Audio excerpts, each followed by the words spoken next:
College transfer Rajshahi শিক্ষা board. Rajshahi শিক্ষা বোর্ডে ইতিমধ্যে কলেজ ট্রান্সফারের নোটিশটি প্রকাশ করেছে। সো ডিয়ার স্টুডেন্ট, মনে রাখতে হবে রাজশাহী শিক্ষা বোর্ডের আবেদনটি একটু ভিন্ন রয়েছে। সো কীভাবে তুমি আবেদন করবে, কত টাকা তোমাকে পেমেন্ট করতে হবে, সকল তথ্য আমি এই ভিডিওর মাধ্যমে শেয়ার করব। আর সঠিকভাবে আবেদন করার জন্য তোমাকে অবশ্যই ভিডিওটি শুরু থেকে শেষ অবধি দেখার চেষ্টা করতে হবে, তাহলে তুমি সঠিকভাবে আবেদন করতে পারবে। সো তুমি যদি স্কিপ করো তাহলে তোমার ভুল হতে পারে। সো ভুল হলে আমার দায়ী নাই। সো তুমি এখন কীভাবে আবেদন করবে সেটা তোমার ব্যক্তিগত বিষয়, বাট আমি এখন তোমাকে জানিয়ে দেবো তুমি কীভাবে আবেদন করবে, কীভাবে পেমেন্ট করবে, সেই সকল তথ্য তুমি এই ভিডিওর মাধ্যমে পেয়ে যাবে। সো ডিয়ার স্টুডেন্ট, তুমি যদি নতুন হয়ে থাকো তাহলে অবশ্যই চ্যানেলটি সাবস্ক্রাইব করে পাশে থাকা যে বেলটি রয়েছে বাজিয়ে দেবে, এতে করে সকল ধরনের আপডেট তোমাদের কাছে সবার আগে পৌঁছে যাবে। সো ডিয়ার স্টুডেন্ট, তাহলে চলো আমরা ভিডিওটি শুরু করি। সো ডিয়ার স্টুডেন্ট, তোমরা এই মুহূর্তে দেখতে পাচ্ছ রাজশাহী বোর্ডের একটি ওয়েবসাইট। এই ওয়েবসাইটে আসার জন্য তোমাদের অবশ্যই একটি লিঙ্কের প্রয়োজন হবে। লিঙ্কটি অবশ্যই ডেসক্রিপশনে দেওয়া থাকবে, তুমি সেখান থেকে চেক আউট করে নিতে পারবে। সো এখন তুমি দেখতে পাচ্ছ নোটিশ বোর্ড। রাজশাহী নোটিশ বোর্ডে তুমি দেখতে পাচ্ছ কোনো ধরনের নোটিশ কিন্তু দেওয়া নেই, অর্থাৎ এখানে 2024-25 শিক্ষাবর্ষের কলেজ ট্রান্সফার নিয়ে কোনো ধরনের নোটিশ প্রকাশ করা হয়নি। তাহলে তুমি কীভাবে বুঝবে আসলে রাজশাহী নোটিশ প্রকাশ করেছে? তোমাকে এইটার জন্য তোমাকে অবশ্যই বোঝার জন্য তোমাকে চেক করতে হবে কলেজ কর্নার, এখানে আসতে হবে। কলেজ কর্নার আসে তুমি দেখতে পাচ্ছ কলেজ ভর্তি অথবা বিজ্ঞপ্তি। সো তুমি বিজ্ঞপ্তিতে ক্লিক করার পর তোমাকে অবশ্যই তোমাকে একটা পেজে নিয়ে যাবে। ওই পেজে তুমি ক্লিক করলেই দেখতে পাবে যে অনেক ধরনের আপডেট। সো এখানে তুমি দেখতে পাচ্ছ 2024-25 শিক্ষাবর্ষে একাদশ শ্রেণীতে অধ্যয়নরত শিক্ষার্থীদের ছাড়পত্রের মাধ্যমে বিজ্ঞপ্তি প্রকাশ। সো ডাউনলোডেড রয়েছে, এখানে তুমি ডাউনলোড করতে পারবো। দেখো কত তারিখে প্রকাশ করেছে, 17 তারিখ। তাহলে বুঝতে পারছো রাজশাহী কবে প্রকাশ করেছে। তাহলে চলো নোটিশে কী কী বলা রয়েছে, কীভাবে আবেদন করতে বলা হয়েছে, সবগুলো আমরা এখন দেখে নিই। সো ডিয়ার স্টুডেন্ট, দেখতে পাচ্ছ রাজশাহী বোর্ড হচ্ছে সবচেয়ে গরিব বোর্ড। আবারও বলছি, রাজশাহী বোর্ড হচ্ছে সবচেয়ে গরিব বোর্ড। আর দেখো তাদের বোর্ডের নোটিশের অবস্থা দেখো, এমন একটি নোটিশ প্রকাশ করেছে মনে হচ্ছে যে কোনো একটা জল ছাপা নোটিশ তারা কী করেছে, কারো থেকে নকল করার মাধ্যমে করেছে। এমনভাবে নোটিশটি কেন প্রকাশ করবে? অবশ্যই একটা রাজশাহী বোর্ড শিক্ষিত বোর্ড এবং একটা ভালো বোর্ড আমি যেটা মনে করি। সো এই বোর্ডে কিন্তু অবশ্যই ভালো নোটিশটা প্রকাশ করার কথা ছিল। আবার দেখো তারা কী করেছে, আজকে নোটিশটি প্রকাশ করেছে, কিন্তু এই নোটিশটি প্রকাশ করার কথা ছিল 12 তারিখ, 13 তারিখ অথবা 14 তারিখের দিকে, কারণ প্রত্যেক বোর্ডই তারা ওই তারিখে নোটিশ প্রকাশ করেছে। কিন্তু আজকে অনেক বোর্ড আবার দেখা যাচ্ছে নোটিশটি প্রকাশ করেছে। তাদের মানে তাদের কর্মকর্তাদের এমন কাজকর্ম দেখে আমি হাস্যকর মনে হচ্ছে আমার কাছে। সো আমি আর কিছু বললাম না, তোমরা এখন বুঝে নিও রাজশাহী বোর্ডে যারা শিক্ষার্থীদের রয়েছে। দেখো তাদের নোটিশের কী অবস্থা, এখানে আমি তোমাদের কীভাবে বুঝাবো বা কীভাবে দেখাবো, তারপর একটু জুম করে দেখাচ্ছি, ঠিক আছে? সো 2024 শিক্ষাবর্ষে, অর্থাৎ যারা 2024-25 শিক্ষাবর্ষে শিক্ষার্থীদের রয়েছে তাদের ছাড়পত্রের জন্য আবেদন, ঠিক আছে? তোমরা বুঝতে পেরেছো। আবেদন করা যাবে তোমাদের 17 তারিখ থেকে আগামী মাসের 17 তারিখ, অর্থাৎ 1 মাসের মতো তোমাদের হাতে সময় রয়েছে। এই 1 মাসের ভিতর তোমরা কিন্তু আবেদন করতে পারবে। সো আবেদন করবে এখন কীভাবে একটু বিস্তারিত তোমাদের পড়ে শোনাই, কারণ এটা একটু ব্যতিক্রম বোর্ড, ঠিক আছে? সো তারপরে তুমি দেখতে পাচ্ছ আবেদন করার জন্য। সো দেখো কোথা থেকে আবেদন করবো এমন কোনো নোটিশ দেওয়া নেই, অর্থাৎ কোনোভাবে তোমাকে বলে দেওয়া নেই বা ওয়েবসাইট দেওয়া নেই তোমাকে কীভাবে আবেদন করতে হবে। সো ওইটা পরের বিষয় আমি তোমাকে দেখিয়ে দিচ্ছি। সো তোমাদের আবেদন করার সময় তোমাদের অবশ্যই 1100 টাকা নিবে তারা। আবারও বলছি 1100 টাকা তারা পেমেন্ট করতে হবে তোমাকে। তার মানে পেমেন্টের টাকা হচ্ছে 1100 টাকা তোমাকে কী করতে হবে, পেমেন্ট করতে হবে। সেটা বিটিসি করো আর হচ্ছে ইটিসি করো, কোনো সমস্যা নেই। তার মানে তোমাদের যদি নোটিশটি পড়ে নেওয়ার ইচ্ছা হয় বা পড়ে নিতে চাও তাহলে অবশ্যই নোটিশটি পড়ে নিও ডাউনলোড করে, কারণ এখানে পড়ানো বা পড়ে তোমাদের বোঝানো ওটা অনেকটা অসুবিধা হয়ে যাবে আমার পক্ষে, কারণ আমি নিজেই এখানে সঠিকভাবে খুব ভালোভাবে দেখতে পাচ্ছি না। সো সোনালী ব্যাংকের মাধ্যমে তোমাকে পেমেন্ট করতে হবে। সো পেমেন্ট স্লিপ তোমাকে দেওয়া হবে, এটা অটো জেনারেট হয়ে যাবে।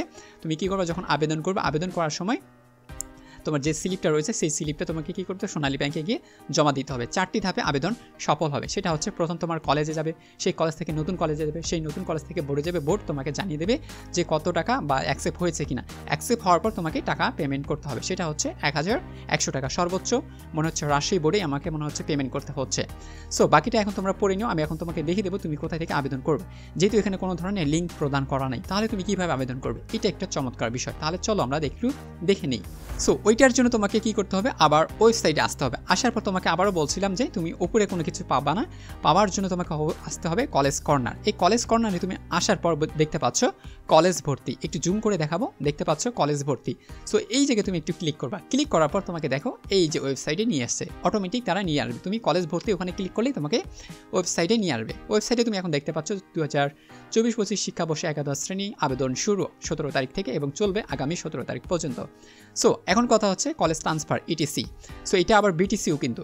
সো প্রযোজ্য বোর্ড, তুমি যেহেতু রাজশাহী বোর্ড এই জন্য তোমাকে এখানে কী করতে হবে, রাজশাহী বোর্ড এখানে কী করে দিতে হবে, সিলেক্ট করে দিতে হবে। দেন তোমার এই যে ফাঁকা অংশটুকু রয়েছে এখানে কাজ, এটা বাকি অংশটুকু হচ্ছে শিক্ষা বোর্ড এবং কলেজ লগইনের কাজ, তোমাদের এগুলো কাজ না। তোমার কাজ হচ্ছে এই ফাঁকা অংশ অর্থাৎ লোগো সম্পর্কিত যে অংশটুকু রয়েছে এখানে তুমি সঠিকভাবে কাজ করতে পারবে। কাজ করার জন্য তোমাকে এখানে কী করতে হবে, ক্লিক করতে হবে। সো আমরা ক্লিক করলাম। সো ক্লিক করার পর তুমি দেখতে পাচ্ছ এখানে ইটিসি রয়েছে আর একটা হচ্ছে বিটিসি রয়েছে। সো নিয়মাবলীগুলো তোমাকে আবার বলে দিয়েছি, 4 ধাপে সম্পূর্ণ হবে।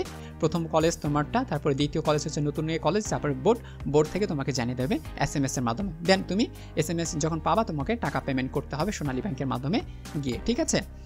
সো এখন কথা হচ্ছে বিটিসি একই নিয়ম, বিটিসি করবা সেভাবে তোমাকে দেখে নিতে হবে। আবারও বলছি নোটিশটি একটু ভালো করে পড়ে নিও, নোটিশে অনেক কিছু বলা রয়েছে, আমি কিন্তু অনেক কাটছাট করে দিয়েছি, তোমরা কিন্তু সেই নোটিশটা অবশ্যই আগে পড়ে নিবা। তারপর এখানে তোমরা 3টি অপশন দেখতে পাচ্ছ, আবেদন করতে পারবা, আবেদন স্ট্যাটাস চেক করতে পারবা সেটা গ্রহণ হয়েছে কিনা, রিজেক্ট হয়েছে কিনা, পাসওয়ার্ড রিসেট, পাসওয়ার্ড যদি কোনোভাবে ভুল হয়ে যায় তুমি রিসেট করতে পারবা। সো তাহলে চলো আমরা এখন আবেদন প্রক্রিয়াটা দেখে নিই। সো আবেদন করার সময় তোমাকে এইরকম একটি ড্যাশবোর্ড দেখাবে, এই ড্যাশবোর্ডে এসে তোমার কাজ হচ্ছে টিসি শ্রেণী, তুমি কোন শ্রেণী থেকে টিসি নিতে যাচ্ছ, অবশ্যই একাদশ, তাহলে এখানে দিতে হবে 11। পূর্ববর্তী পরীক্ষার ধরন, তুমি পূর্বে কোন পরীক্ষা দিয়ে এসেছিলে, অবশ্যই SSC পরীক্ষা দিয়েছিলে। সো SSC পরীক্ষার রোল নাম্বার এখানে দিতে হবে, রেজিস্ট্রেশন নাম্বার এখানে দিতে হবে, পরীক্ষার বছরটি দিতে হবে, কত সালে পরীক্ষা পাস করেছিল, অবশ্যই 24 সালে, এবং তোমার যে রেজিস্ট্রেশন রয়েছে এগুলো দেবা।